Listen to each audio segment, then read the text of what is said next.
Harka fuunee shamaa akkam jirtu kabajamoo dhaggeeffattootaaf daawwattoota Keelloo Miidiyaa odeeffannoon guyyaa irraa farqaa qabnu kunooti. Hayyoonnii fi bakka bu'oonni paartilee siyaasaa Oromoo Ameerikaa Siitil keessatti walitti dhufuun dhimma siyaasaa Itoophiyaa irratti murtii dabarsuun dhaga'ame.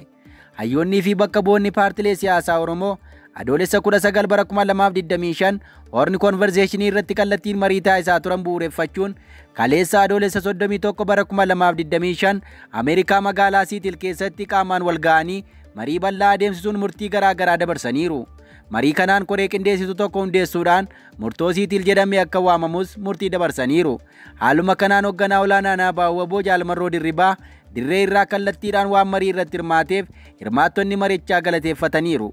Taphatti asiin geenye tokkummaan hayyoota keenyaa karaa qilleensa irraan ture amma lafatti gadi bu'ee garaagarummaa ilaalchaa qaban waliif kabajanii saba isaaniitiif jecha harka wal qabatanii qabsoo saba kanaa tarkaanfachiisaa jiru jechuun hawaasni gammachuu qabu ibsateera.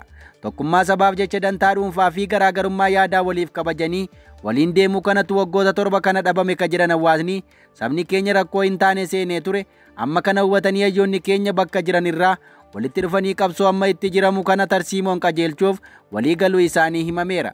Haaluma kanaan hayyoonni keenya murtoowwan armaan gadii irratti walii galaniiru. Tokkoffaa, murni amma biyya bulchaa jiru uummata Oromoo dararaaf cunqursaa gita hin qabneef kasaaxile ta'uu hubannee sirni kun akka jijjiiramu walii gallee jirraa jedhan.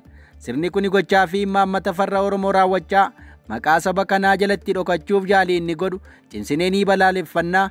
Bifa wal fakkaatuun adeemsa dogoggoraa qaamonni gariin murna kanaan mootummaa Oromoo jedhanis dhugaa qabatamaarra ka fagaate waan ta'eef fudhatama hin qabu jedhan. Lammaffaa, sirni Abiy Ahmed miidhaa fi cunqursaan inni saboota biyya keessa jiran irraan gahaa jiru cimsanii akka balaaleffatan ibsan. Sadaffaa irratti jijjiirama barbaachisu argamsiisuuf akkasumas ceemsa dhufu milkeessuu keessatti qabsoo jaarmiyaaleen siyaasaa Oromoo kanneen akka ABO fi KFO'n gaggeessan bifa qindaa'aa ta'een cimee akka itti fufuuf gama hundaan tumsuuf walii galleerraa jedhan. Afuraffaa irratti tooftaalee sirni Abiy Ahmed bu'uura aangoo isaa godhate keessaa tokko saboota gidduutti walitti bu'iinsa uumuudha jedhan.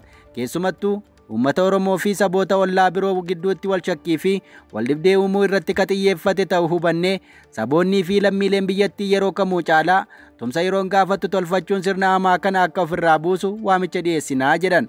Shanaffaa irratti humnoonni siyaasaa fi waraanaa Abiy Ahmed tajaajilaa jiran sirnicha tiksuu irraa gara fedhii uummataa tiksuutti akka dhufaniif waamichi dhiyaateera. Jaaffaa irratti mariin Oromoo gidduutti eegale akka itti fufuuf akkasumas mariin hayyootaa fi saboota biyyattii biroo waliin akka taasifamu walii galuu isaaniitti ibsame. Torbaffaa irratti sirni Abiy Ahmed marii aangoo isaa dheereffachuuf uummattoota gidduutti wal dhabdee uumuun buqqaatii fidaa akka tureef amma akka jiru hubannee akka tooftaa kanarratti dammaqanii tokkummaa fi obbolummaa isaan gidduu jiru uummanni waliif tiksuu qabus waamichi dhiyaateera.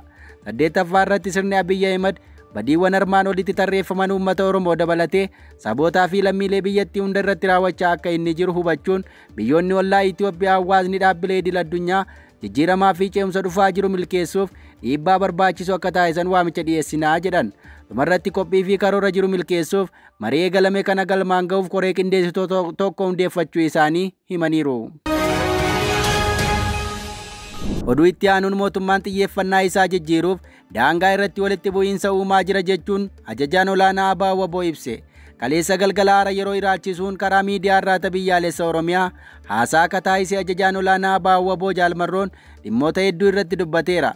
Siyaasni Itoophiyaa shiraan socho'uu isaa tartiiba gocha PP waggoottan darban taasise hedduu kaasuun ka dubbate Jaalmarroon akeekni ajjeechaa fi dararaa Oromiyaa keessatti waggootaaf adeemaa jiru hundisaa paartilee mormituu jedhaman Oromiyaa keessaa dhabamsiisuuf akka ta'e ibse. Haleellaa lammiilee biraa irratti waboo fakkaatamee raawwatamurraa qabee dhibdee daangaa babal'isuun kun hojii biltsiginnaa akka ta'e haasaa kanarraa hubatame.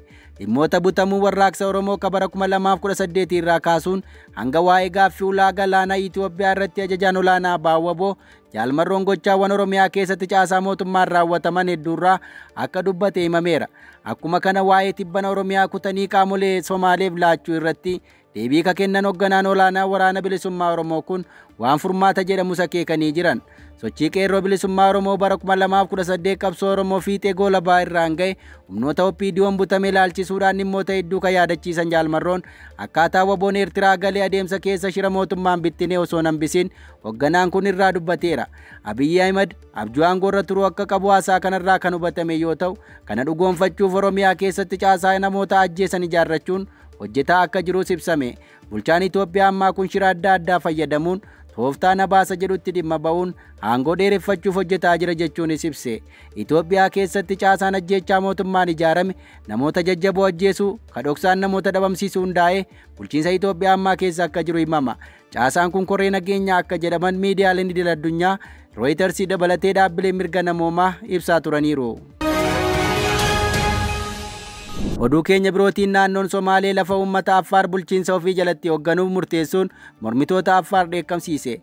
Yaa'iin mana maree naannoo Somaalee tibbana lafa kanaannichaa hin taane kan ofii jalatti bulchuuf caasessuun isaa mormii uummataa dammaqsuun kan yaadatamudha. Naannoon Somaalee lafa uummata Oromoo qofa utuu hin taane kan naannoo Affaaris bulchiinsa isaa jalatti akeekuu gabaasni arganne ifoomsa. Paartiin mormituu uummata Affaar gocha naannoo Somaalee kana mormuudhaan ibsa baasee jira. Manni maree naannoo Somaalee yaa'ii idilee isaa tibbana aanaalee 14 haaraa Somaalee jalatti bulchuuf raggaasuu isaa ibsi kun yaadachiisuun paartiin uummata Affaar yeroo gahaa fudhatee dhimmicha madda isaa irraa qorachaa akka ture hubachiise. Gochaa naannoo Somaalee kanaan heera biyyattii cabsuudha akka jedhe paartiin uummata Affaar labsiin akkanaa labsa waraanaa ta'uu isaa hubachiise. Akeekni kun gama lamaaniinuu namoonni nagaan akka gaaga'amaniif waraanni akka naannichatti dhalatee tasgabbii dhorku taasisa jechuunis dheekkame. Gochaan naannoo Somaalee itti jiru kun sarbama abbaa biyyummaa ta'uu kan akeeku ibsi paartii uummata Affaar kun balaa guddaa hordofsiisa jechuunis akeekeera. Murtiin kun balaa guddaa geessuu isaa hubatee bulchiinsi naannoo Somaalee murtii isaa kana irra deebi'ee akka ilaalu paartichi gaafateera. Oduu keenya dhumaatiin magaalaa Finfinnee keessatti hojiin misooma kooriidarii qulqullina malee dalagamuun ulaa lolaa cufuun balaa geessisuuf deemaa jira jechuun qeeqame. Tibbana balaan lolaa biyyattii keessatti argameen beekne Finfinneetti mudachuu gabaafamaa ture. Balaan lolaa konkolaattota hanga liqimsuutti ga'e kun tubboon lolaa keessa deemu cufachuun uumamee jedhamuun qeeqame. Biyyattiin dhiyeenya misooma kooriidarii miidhagina magaalaaf tolu hojjechuun gabaafamaa ture. Misooma maallaqa guddaa baase kanaan ibsaan daandii irraa bifa miidhagina kennaniin akka diriirfaman taasifamaa turan. Ibsaan daandii irra diriirfame suniif misooma kooriidarii Itoophiyaa bara kana hojjette balaa lolaaf kanaaf sababaa ta'uu isaa gabaasni Docha Belee irraa arganne hubachiiseera. Ogeessi dhimma kana irratti hojjetu wabeeffachuun miidiyaan Sagalee Jarmanii akka gabaasetti sababiin balaa lolaa magaalaa Finfinnee bara kanaa daballii bokkaa jiraatullee ijaarsa kooriidarii tubboo lolaa deemsisuu haalaan dalagamuu dhabuurraa uumamee jedhe. Lolaa dhiyeenya mudate irraa ka'uun jiraattonni magaalaa Finfinnee yaaddoo fi sodaa keessa akka galan kan himame yoo ta'u, dhimma kana furuuf ogeeyyiin ijaarsaa fi pilaanii mariitti akka jiranis gabaasichi ibseera. Laga tokko irratti hidha xixiqqoo yookaas kuufama bishaanii yeroo ijaaraman guddina bishaan lagaa qorachuu fi ragaa meetirooloojii shallaguun lolaan hin eegamneef karoora baasuun barbaachisaa ta'uu ogeeyyiin himaniiru. Qondaaltonni bulchiinsa magaalaa gama isaaniitiin lolaan kun kan uumame rooba bara kana haala hin baratamneen dabalee roobeen ta'uu ibsan. Hojii kooriidarii qulqullina dhabee yaada jedhu garuu kaasuu hin feene. Egaa dhaggeeffattoota keenyaa odeeffannoo nama farkaa qabnu kanan gammaa dhaggeeffattan ture qophii hafe waliin turtii gaarii.